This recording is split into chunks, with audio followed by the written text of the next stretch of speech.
This panel is about best practices for culture building, career development, and innovation with hybrid and remote work. I'm Cari Nazeer, Charter's managing editor. I'm thrilled to be joined by Kausik Rajgopal, EVP of People and Sourcing at PayPal, and Silas, CHRO at Shopify. I'm going to kick us off with a question, and before your first answer, please feel free to just add a little color about your relationship to the panel topic. So to start off, the shift away from fully in-person work has forced a reckoning in how organizations define culture. How do you define it now, and how do you make sure culture is felt even without in-person? Great to see you. How's it going? Great. Well, it's great to be here. I'm Kausik. I lead our HR, real estate, and partnership teams. And this is obviously a topic that we, along with just about every other employer, has grappled with closely over the last few years. I'd begin with the assumption implicit in the question, which I think presumes a certain level of privilege, because even during COVID, the majority of workers did not have the option to go remote or hybrid. 55% of the workforce is healthcare workers, dock workers, retail workers, and they showed up to work every day. And if you add up other sectors like manufacturing and assembly, where work often needs to be done physically in person, and government workers, really the option of remote and hybrid work applies to about 15% of the workforce. And there's a level of privilege associated with that I like to remind my teams of every time we have this conversation, so I thought I'd start there. I define culture as the implicit software that we carry around in our heads when we show up to work. It's a set of assumptions, behavioral and psychological, that does not require to be explicitly stated. It's how we interact with each other. It's the sort of things we take for granted in the workplace. And it is also an assumption that culture is best built always and everywhere in person. And COVID and the advent of remote and hybrid work at scale has helped us usefully challenge that assumption. And I think we are now at a place where, for that 15% of the workforce that has that privilege of remote and hybrid work, I think the answer is largely settled, which is that the 5-day work week is dead. And equally, many companies are probably not going to go back to fully remote. So we're probably going to end up in something like 2 to 3 days a week, which is, I think, the end game a lot of large companies that I know of are playing to. I was over at American Express yesterday, so I share this with their permission. They've gone to 3 days a week, and we are at 2 days a week in terms of anchor days for our employees who are mapped to sites. But in the context of hybrid and remote work, it's worth saying that for a lot of our workforce, we have followed the principle of let's use the workplace model that actually helps us serve our customer the best. And that customer may be an external customer or an internal customer, right? So for finance and HR, it may be an internal customer. For our sales and product teams, it may be an external customer. We have a lot of colleagues, as an example, that are engaged in customer service, taking calls from customers. And for that population, flexibility and being able to work from home is highly valued. From our data, we see that workforce values it to the equivalent of several points of increase in their base compensation. The best, in my view, the deepest expert on remote and hybrid work is Nick Bloom, who's a professor at Stanford.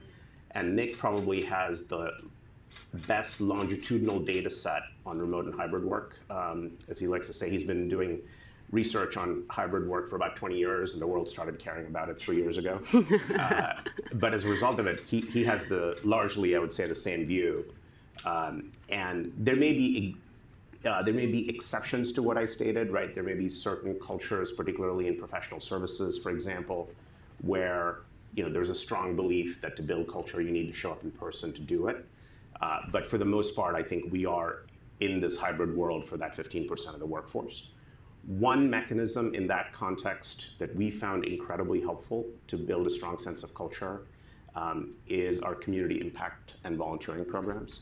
So whether you're a remote employee who is not close to a site, or you are an employee who's mapped to a site, you can volunteer.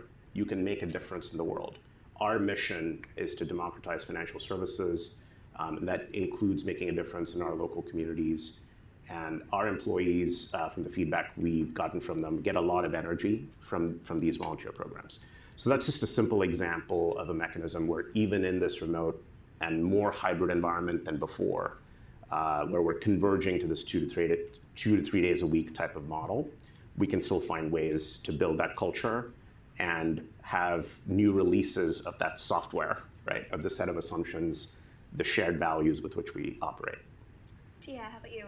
Hi, Tia Silas. I am responsible for what I refer to as people and places, so HR and our real estate and digital by design. So when I think about culture at Shopify, we ground ourselves in a key principle. We believe the future of work is built around a mission, not a physical headquarter. So what does that mean to us? Every single employee is remote, which makes us a bit unusual. There's a lot who are in hybrid, a lot who are fully in person. We're on the fully remote end.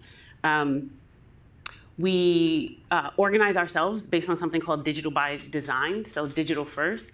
So because we have a fully remote workplace, we optimize for that, right? We don't have to build for 2 versions of Shopify. We think about what's the best environment to actually work and fulfill mission within the context of remote work. 59, we do have physical space. Since I said it's people and places, but we use our physical space in a way that is slightly different. We use our physical space for problem solving. So we believe that there's value in our employees coming together, and we do something called, we have port locations around the world, and our employees come together to solve hard problems. So when teams are faced with a unique obstacle, a new challenge, they use our port space to actually collaborate and to work together. Many of them may be coming from different parts of the world. They do that intensely for a few days and they disband. But it's a great way of working and problem solving. 56% of our population doesn't live within any proximity of a port. So bursting, again, is a real opportunity for us to actually use in real life collaboration. We also do something called local access. So we open up our buildings for people who want the option to actually work in a physical space, but we're not organizing or optimizing for that, right? It's really the remote experience. And then we have to think about collaboration and team building, slightly different than maybe a company that has a hybrid or is fully in person. And we use something we call meetups, where we allow employees who are aggregated in certain geographies to actually organize things that might be more community building and social. This way of working is very important to us because we think it's the best way for us to fulfill mission. But it also means that we don't have to actually make decisions that we think are not optimal. So, for example, we don't think that we should be the determinants of where your children go to school. And we often kind of forget that a little bit of anchoring yourself around a physical location is making a lot of decisions beyond mission, right? It is telling you where you need to live and what proximity, where your children go to school. If you have an elderly parent who gets sick, where you can live. And a little bit, or a lot of what the benefit of we think a fully remote environment is that we can tether to our work and our mission and allow people the freedom to kind of organize their lives and themselves in a way that is best for them. One topic of ongoing debate, fascination, scrutiny over the past few years has been meetings and the role of meetings both in Zoom, in person. Shopify has a unique take on that. Tia, could you tell us about it? Yes.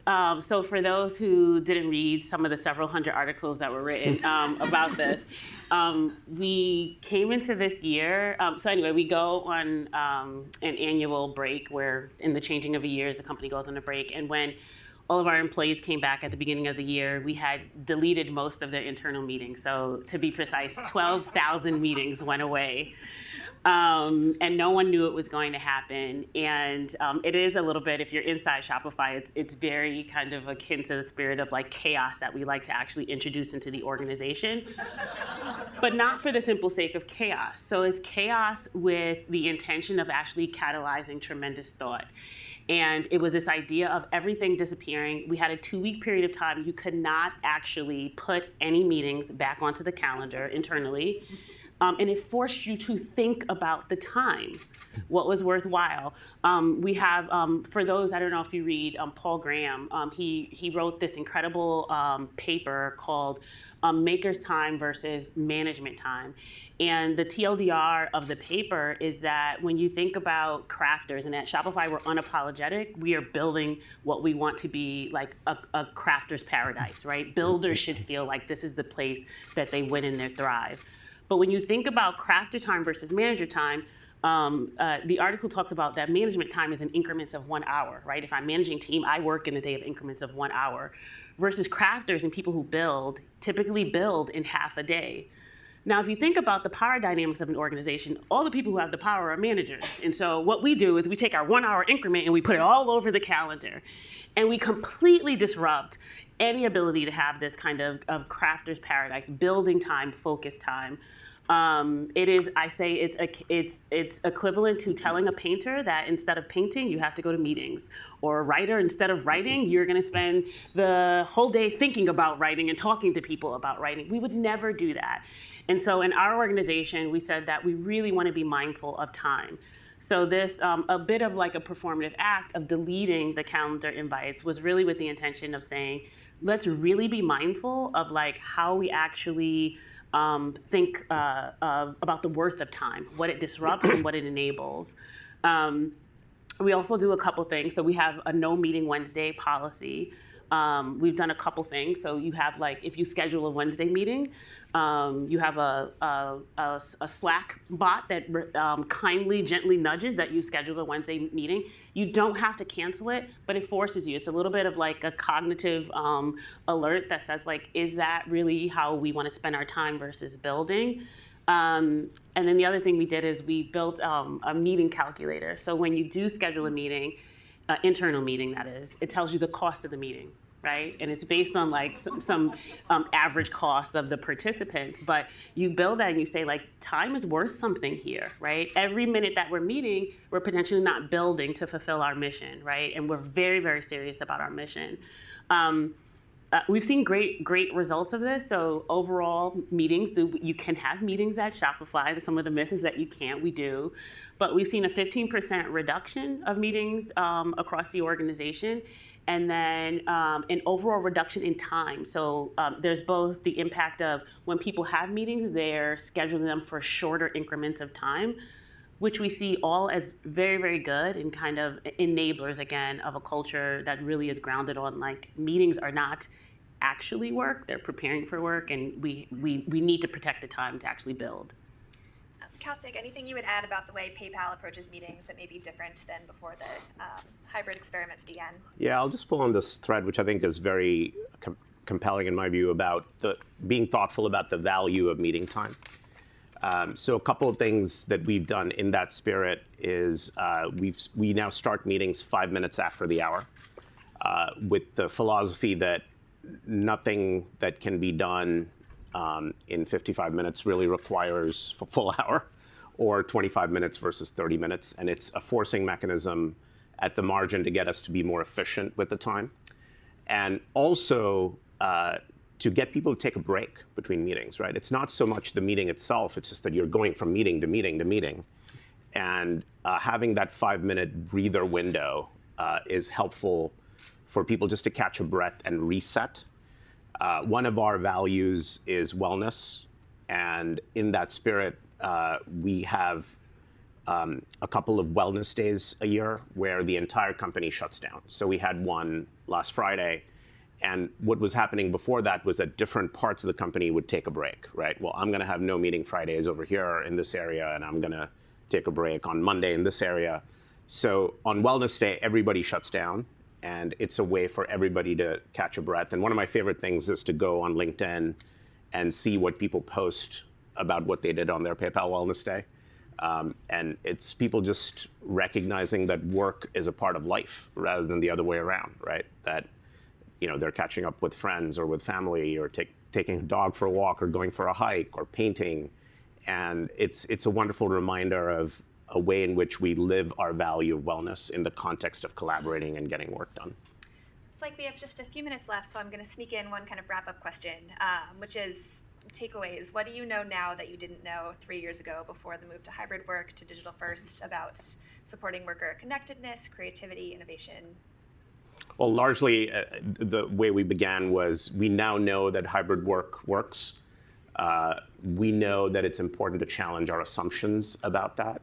One of my professors said, never do a focus group in your head. And I think it's helpful for managers at all levels, and particularly the more senior you get, to remember that you are not your employees. Yes, you all work together, but they may have different preferences. To your point about making choices about where people send kids to school, et cetera. It's worth actually listening and understanding. And I think a lot of companies that have thoughtfully evolved have done exactly that, right? Listen to the voice of the employee, figure out what's important, and evolve. So in the spirit of not feeling like, oh, we're going to declare that the virus is banished from our offices on Mondays and Fridays, like that's kind of hard to do. It's better to listen and evolve, and I think we've come to some sort of equilibrium now. Tia, close us out. I think similar to Kausic, it's about, I think this period has taught us that what we thought was impossible is actually possible. And then I think personally for me, it's been a time where I think I used to talk about the future of work as something that was going to happen to me. And instead, I think this period of time has been about really being a first principle thinker, really thinking about unorthodoxy and the ability to actually say this rapid pace and change that Jay spoke of is something that we can create. And so I think in the space of HR and people, it's going to be a period of we are going to break things. We're going to take them apart, and we're either going to rebuild those or do something entirely new. And that feels very empowering versus preparing for the unknown of what will eventually happen. I think there's a true opportunity to create that. Great. That takes us to the end. Thank you both so much for being here and sharing your insights. Awesome. Thank you.